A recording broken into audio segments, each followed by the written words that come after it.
उत्तर प्रदेश के रामपुर के मसवासी नगर पंचायत अध्यक्ष और बीजेपी नेता दिनेश गोयल सहित 70 से 80 लोगों के खिलाफ कोतवाली सवार में केस दर्ज किया गया है। इन लोगों पर नायब तहसीलदार के साथ मारपीट करने और जान से मारने की नीयत से हमला करने जैसे गंभीर आरोप भी हैं। एफआईआर खुद नायब तहसीलदार ने ही दर्ज कराई है। मामला स्वार के मसवासी इलाके का बताया जा रहा है, जहां पर एक डंपर की टक्कर से ई रिक्शा चालक के दोनों पैर कुचल दिए गए थे और इस घटना के बाद मसवासी नगर पंचायत अध्यक्ष दिनेश गोयल और उसके समर्थकों ने जमकर हंगामा किया और मुख्य मार्ग अवरुद्ध कर दिया। इस बीच बीजेपी नेता और नगर पंचायत अध्यक्ष दिनेश गोयल से नायब तहसीलदार की झड़प भी हो गई। आरोप है कि नगर पंचायत अध्यक्ष ने नायब तहसीलदार को गंदी गंदी गालियां भी दी। इसके साथ ही उनका कॉलर पकड़कर जान से मारने की धमकी भी दी।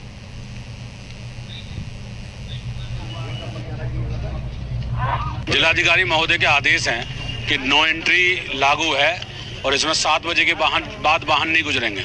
नो एंट्री में वाहन आता है, हैवी लोडेड वाहन है, गरीब व्यक्ति रिक्शे वाला उसको टक्कर इतनी कर्री मारता है कि मौके पे ही खंभा और गाड़ी के बीच में उसके दोनों पैर मौके पे कट करके गिर जाते हैं। इस स्थिति में यहाँ परिवार एवं पब्लिक जनसामान्य इकट्ठा होती है। इसी बीच में कुछ देर बाद नायब तहसीलदार मानवेंद्र सिंह आते हैं और वो कहते हैं परिवार के लोगों से कि भाई ये तो घटना होती रहती है, चलिए हटिए, रोड पे से हटिए। ये अमानवीयता की पराकाष्ठा है जो उनको एक प्रशासनिक अधिकारी या मजिस्ट्रेट है उनको नहीं करना चाहिए था। इसी बीच में जब वो ज़्यादा उग्र हुए तो कुछ पब्लिक से उनकी छीना झपटी हुई है। नायब तहसीलदार के साथ अन्य लोग, नायब तहसीलदार को इसका जनता ने विरोध किया है और जनता ये मांग करती है, मैं भी मांग करता हूँ कि नायब तहसीलदार के कृत्य की जाँच। और संवाददाता फहीम खान हमारे साथ ज्यादा जानकारी के साथ जुड़ चुके हैं। फहीम, किस तरह की ये घटनाएं हुई हैं और किस तरह से इनको देखा भी जा रहा है, क्योंकि जिस तरह कहा भी जा रहा है कि बीजेपी नेता हैं और साथ में जो तहसीलदार है उनकी झड़प भी हो गई है।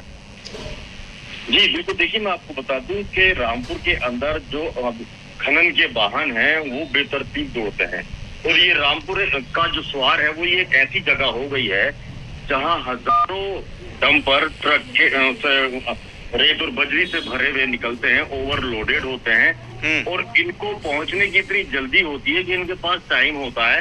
इन्हें चोरी से 2-2, 3-3 चक्कर एक रवल्डी पे लगाने होते हैं। तो ये अपने उस डंपर को इतनी बुरी तरह से भगाते हैं कि इनके सामने जो भी आता है उसे कुचलते हुए और मारते चले जाते हैं।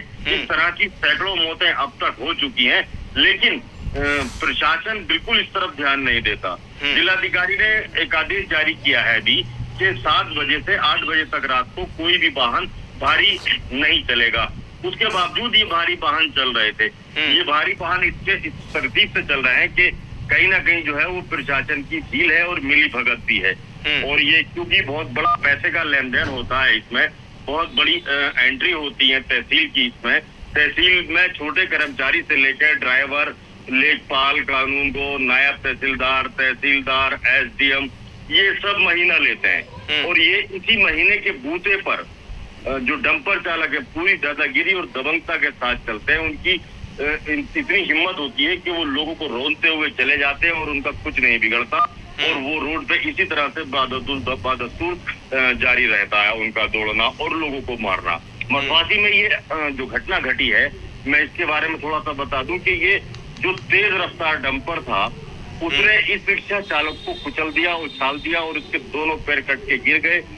परिजन इकट्ठे हो गए, भीड़ इकट्ठी हो गई और उसके बाद में वो जाम लगा के बैठ गए। तो वहाँ भीड़ में जैसे ही नायब तहसीलदार पहुंचे हैं, उनकी बात से लोग आक्रोशित हो गए और उसके बाद में उन्होंने भीड़ की शक्ल में इकट्ठा होकर इन पे हमला कर दिया, मारपीट की, गाली गलौज की, कपड़े भी फाड़े। इन्होंने जान बचाई अपनी, भाग के घर में छुप कर।